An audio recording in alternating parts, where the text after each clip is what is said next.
नमस्कार दोस्तों, एक बार फिर से आपका स्वागत है Rajasthan GK trick YouTube channel पे।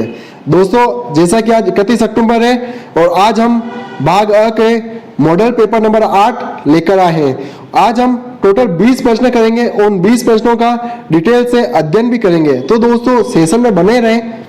चलो दोस्तों, वीडियो को स्टार्ट करते हैं। तो अपना पहला प्रश्न हो जाएगा, क्या हो जाएगा पहला प्रश्न?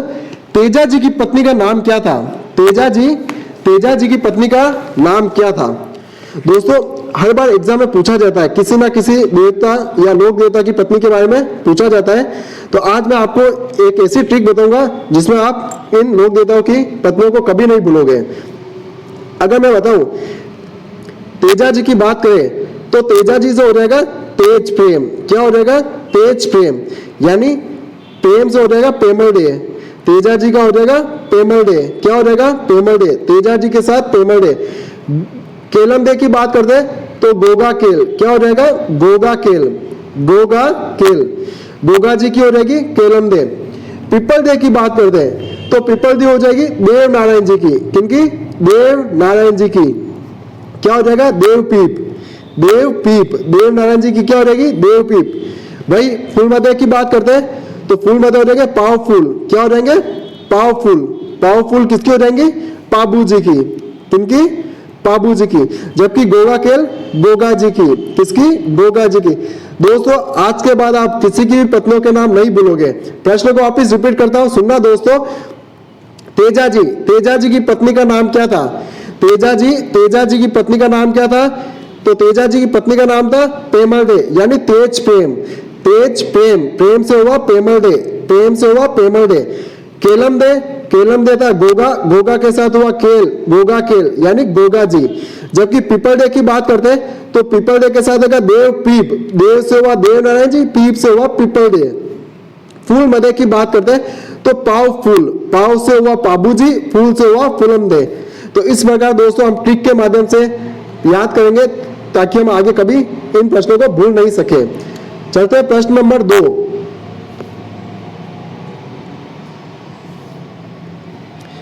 प्रश्न नंबर 2 क्या कह रहा है? संप सभा की स्थापना किसने की थी? जो संप सभा है, संप सभा की स्थापना किसने की थी? तो किसने की थी संप सभा की स्थापना? क्या हो जाएगा? दयानंद सरस्वती, गोविंद गिरी, मोतीलाल तेजावत या ए.वी. ठक्कर? क्या हो जाएगा दोस्तों इसका सही आंसर? बताओ क्या हो जाएगा इसका सही आंसर? तो इसका सही आंसर हो जाएगा संप सभा की स्थापना गोविंद गिरी ने की थी। किसने की थी? गोविंद गिरी। ये वही गोविंद गिरी है जिन्होंने भगत पंथ की स्थापना भी की थी। जिन्होंने भगत पंथ की स्थापना भी की थी, संप सभा की स्थापना भी की थी। प्रश्न में आपसे पूछ सकते दोस्तों, भगत पंथ की स्थापना किसने की?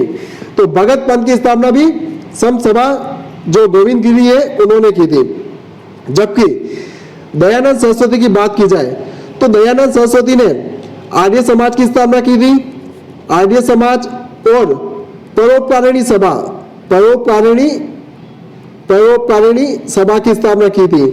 परोपकारिणी सभा की स्थापना की थी।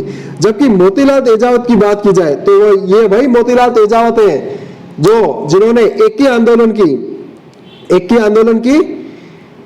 नींव रखी थी। एकी आंदोलन की नींव रखी थी। कौन थे? मेवाड़ के एक ही थे वो, एक जो मोती था, जो मोतीलाल तेजावत कहलाए। एक ही आंदोलन, मेवाड़ के एक मोती जिन्होंने एक ही आंदोलन की शुरुआत की। कौन से? मेवाड़ के एक मोती जिन्होंने एक ही आंदोलन की शुरुआत की। प्रश्न नंबर 2।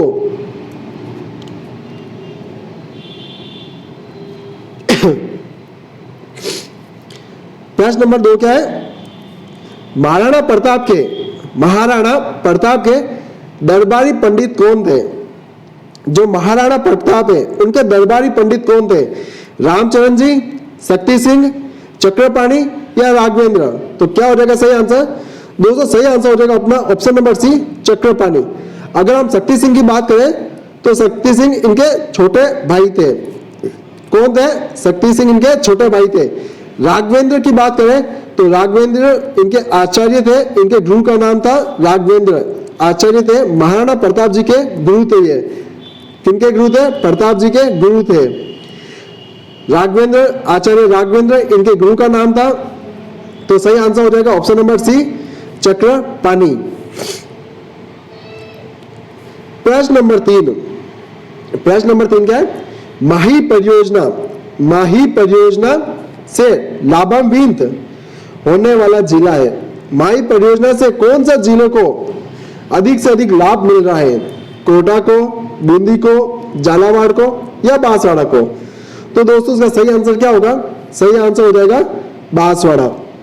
जैसा कि दोस्तों आपको पता है, जो राजस्थान का मैप है, ये राजस्थान का मैप है, इस राजस्थान के मैप पे यहाँ पर बांसवाड़ा है। इस बांसवाड़ा से जब गुजरात से जब माही नदी निकलती है तो यहाँ से यू आकार बनाती है, यू आकार बनाते हुए पुनः गुजरात में लौट जाती है। तो इस बांसवाड़ा में माही नदी पर एक बांध है। कौन सा? बजाज सागर बांध है। कौन सा बांध है? बजाज सागर बांध है। जबकि गुजरात में माही नदी पर कौन सा बांध है?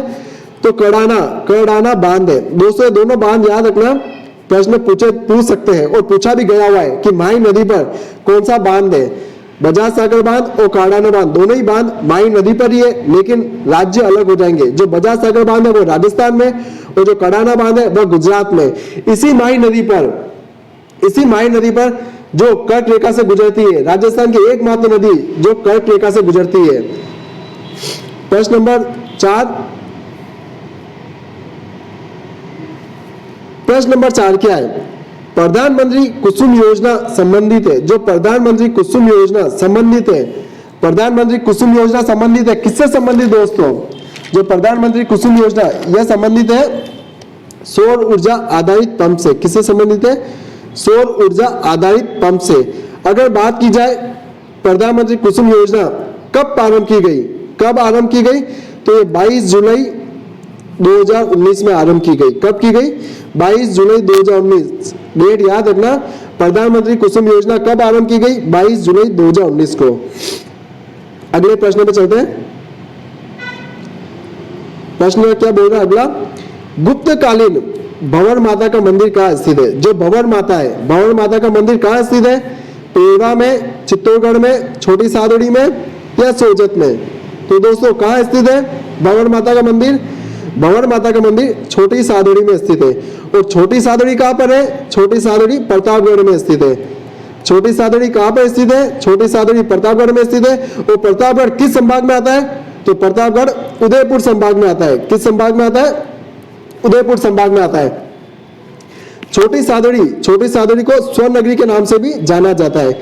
इसी छोटी सादड़ी को स्वर्ण नगरी के नाम से भी जाना जाता है। प्रश्न को रिपीट कर रहा हूं दोस्तों, भंवर माता का मंदिर कहाँ स्थित है? तो सही आंसर हो जाएगा छोटी सादड़ी इसका सही आंसर हो जाएगा छोटी सादड़ी। यह छोटी सादड़ी को ही स्वर्ण नगरी के नाम से भी जाना जाता है। छोटी सादड़ी को प्रतापगढ़ में स्वर्ण नगरी के नाम से भी जाना जाता है। छोटी सादड़ी कहाँ पर है? यह प्रतापगढ़ में।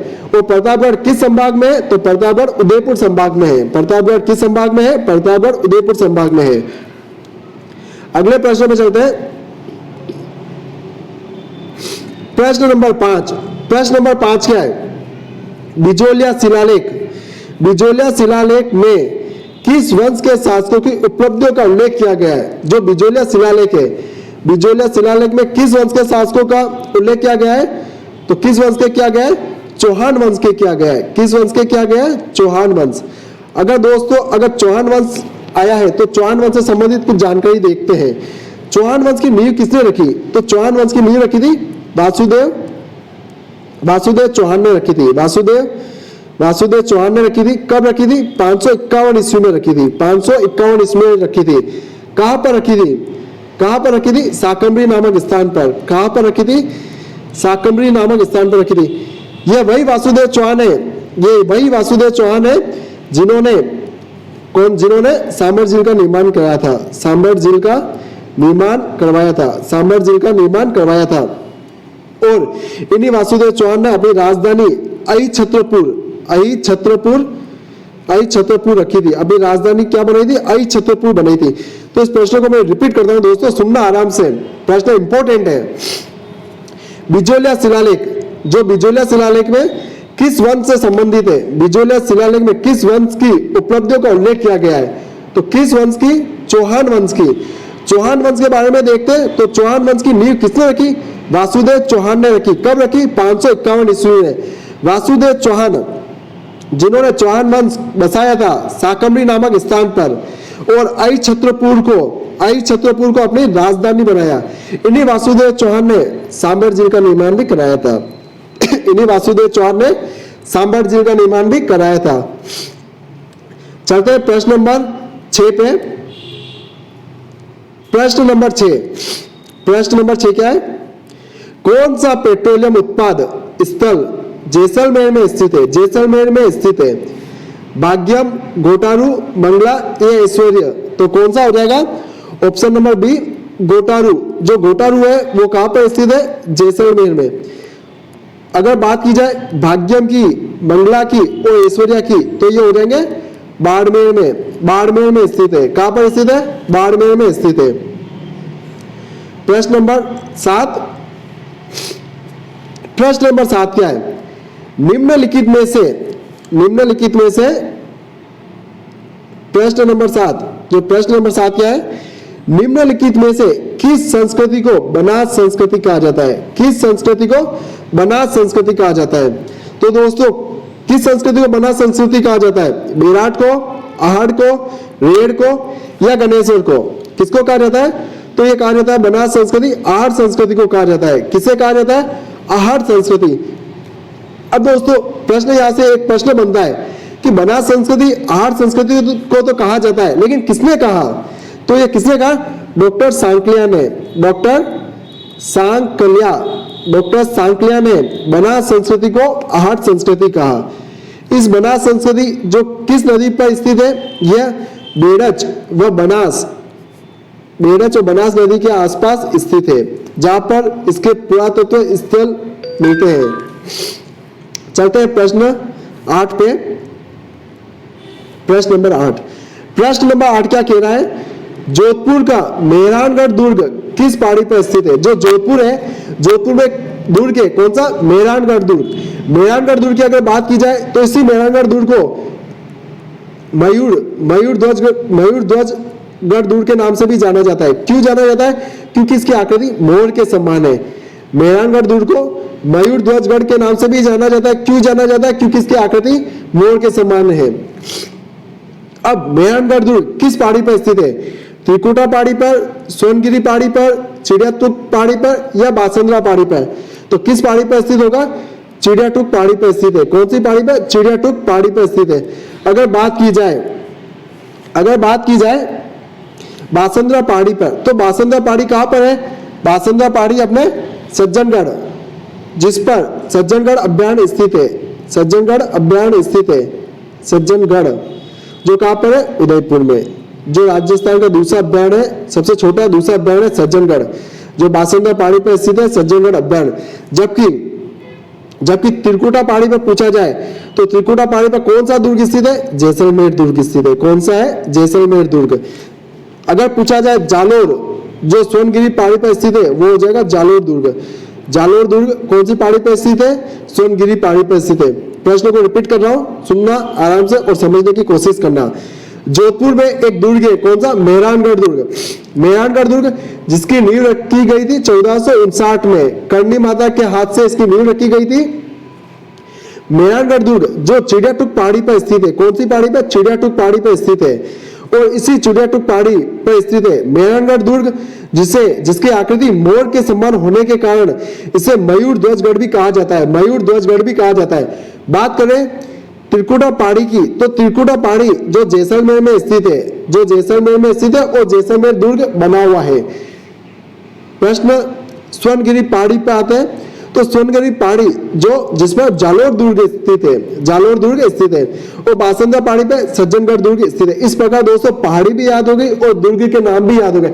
इसी प्रकार अगर हम लिंक करके प्रश्नों को पढ़ेंगे तो हम एक प्रश्न के साथ 5 प्रश्नों को याद कर सकते हैं। चलते प्रश्न नंबर 9 पे। प्रश्न नंबर 9 क्या है?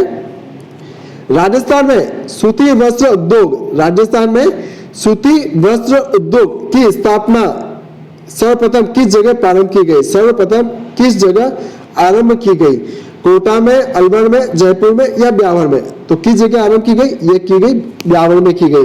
किस जगह की गई? ब्यावर में। अब किसने की? तो इसकी आरंभ की गई सेठ दामोदर दास, सेठ दामोदर दास द्वारा आरंभ की गई। सेठ दामोदर दास द्वारा आरंभ की गई। कब की गई?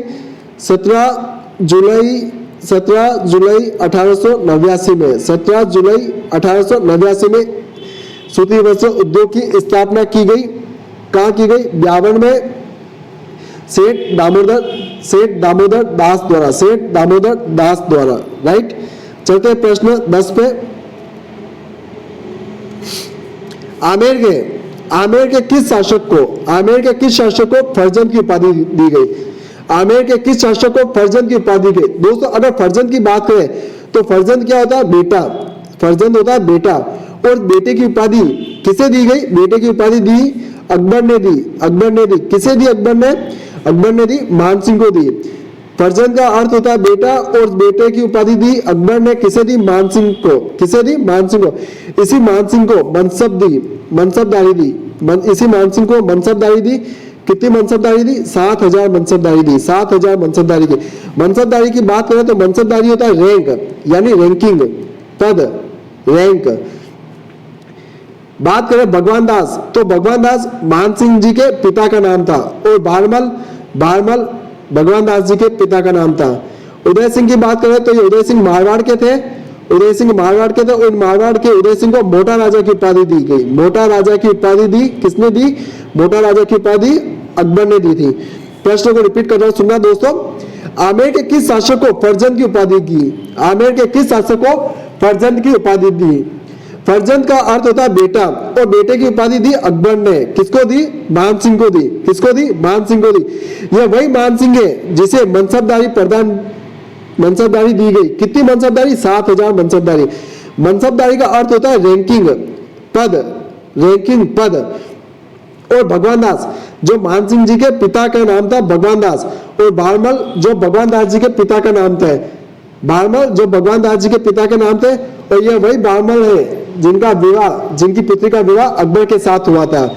उदय सिंह जी की बात करते हैं तो ये मारवाड़ के उदय सिंह जी थे जिनको अकबर ने मोटा राजा की उपाधि दी गई। किनको? मोटा राजा की उपाधि। दोस्तों ध्यान रखना, उदय सिंह एक मेवाड़ के भी उदय सिंह है और एक मारवाड़ के भी उदय सिंह है। मोटा राजा ये चंद्रसेन है, चंद्रसेन के बड़े भाई थे, चंद्रसेन के बड़े भाई उदय सिंह, जिनको मोटा राजा की उपाधि दी गई है। प्रश्न नंबर 11 क्या है? राजस्थान में निम्न में से किस खनिज का एकमात्र उत्पादक है? मतलब राजस्थान में कौन सा खनिज है जिसका एकमात्र उत्पादक स्थान है, यानी प्रथम स्थान है? तो किसका हो जाएगा?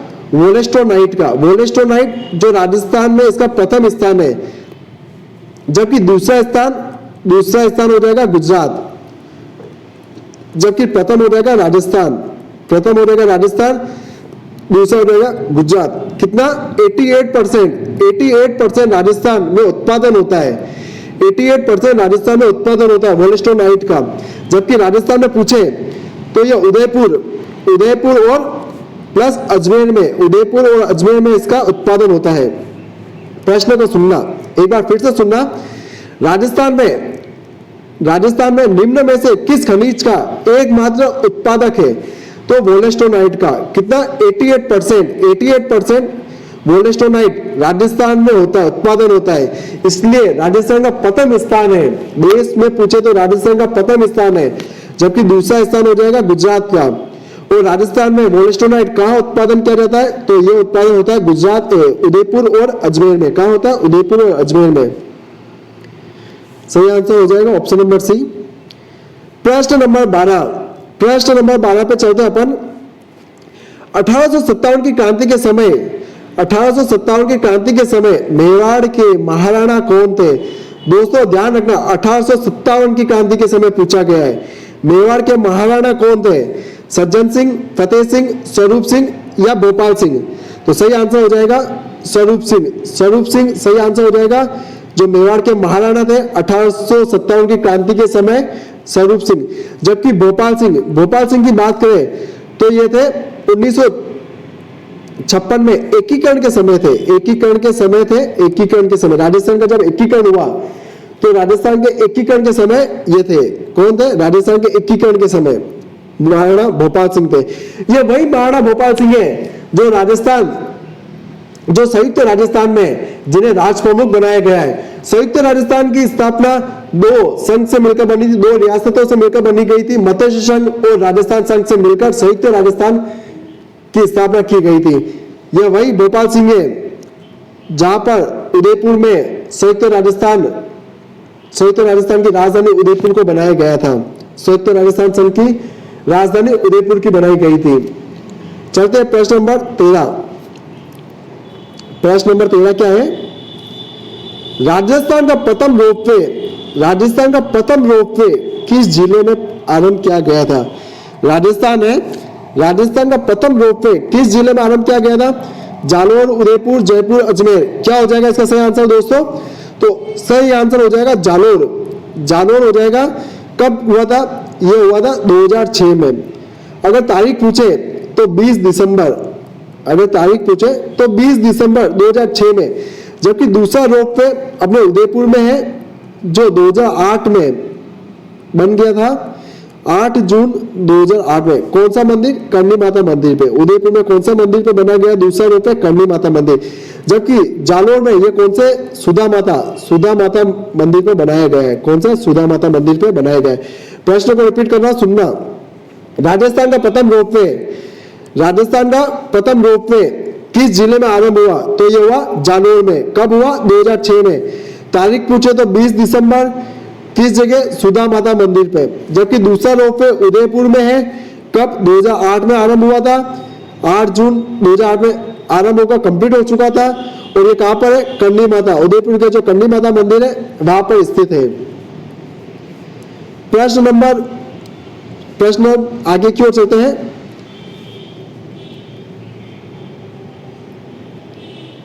प्रश्न नंबर 15 क्या है?